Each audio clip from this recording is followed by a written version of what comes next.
Okay, so that's the first one of, I'm going to show a quick preview of 11 different videos just to give you the ability to save some time and jump to ones that you're interested in and skip ones you're not interested in.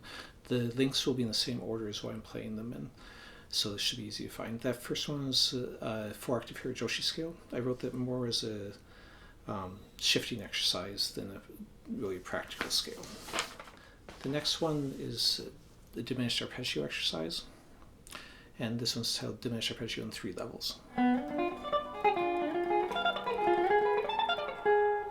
And that one, I basically wrote the one fingering of it, the exercise we just saw, and then a lick using that one too.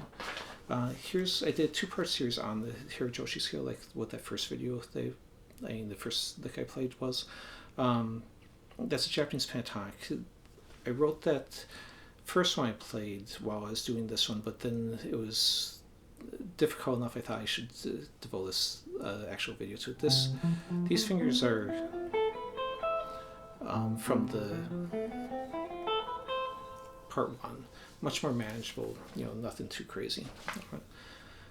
And then I did 2 videos using triad arpeggios, covering the whole neck and then coming back down using different variations on the fingerings. So this is a G major across the whole neck.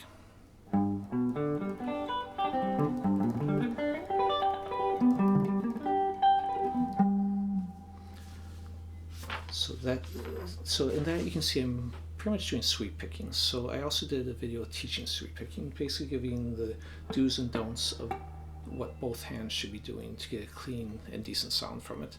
And then you could do some simple exercises like that to get better with it, but the main point is just explaining the technique. This next one's a lick one. It's entitled Lick Dictionary, and it goes like this.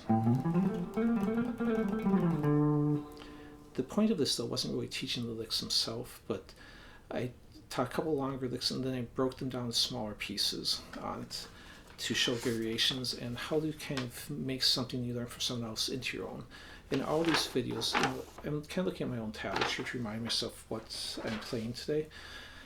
I showed the tab in all the original videos. I play all of the pieces slow and fast, and I try and explain the purpose of them and break them down how to practice them too. This next video is called My Favorite Arpeggio Exercise. I'm going to play about half of the exercise.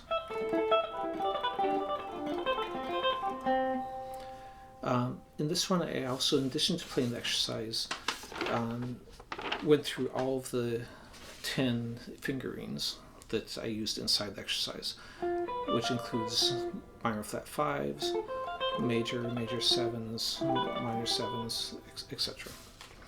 I also did a 4-video series on the different modes, showing a couple fingerings for each mode. So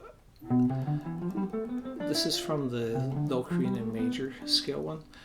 In each one, then I also either improvised or I wrote the original piece just using the scales I was teaching. So this is part of the original piece from the Low Korean Major scale one.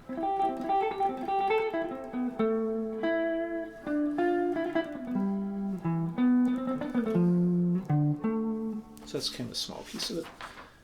Then this next one is entitled Easy Arpeggios using alternate picking or economy picking. Basically, I'm taking fingerings that don't require any sweep picking. So if you prefer alternate picking, down to 7, major 7, minor 7, minor 7 flat 5 fingerings, and also a little bit of original piece in it too. And then this last one I'm going to demonstrate is entitled Not Easy Licks. The licks actually aren't that hard on this one. The name came more from, I see other people who will post their videos, and everything will be easy shred, easy developing speed, easy ear train. Nothing's actually easy on guitar. But play slow and you should be able to get it down. And of course, being the last one, I messed it up. That's the thing on these. I don't edit them. I try and practice them well enough that what you see is what you get. So let me try again. That's more like it. And then another video from another lick from the same video. I'm having trouble even talking. So anyways, Hope you find something in there that you like, and just click the link and check out the whole video. Thanks.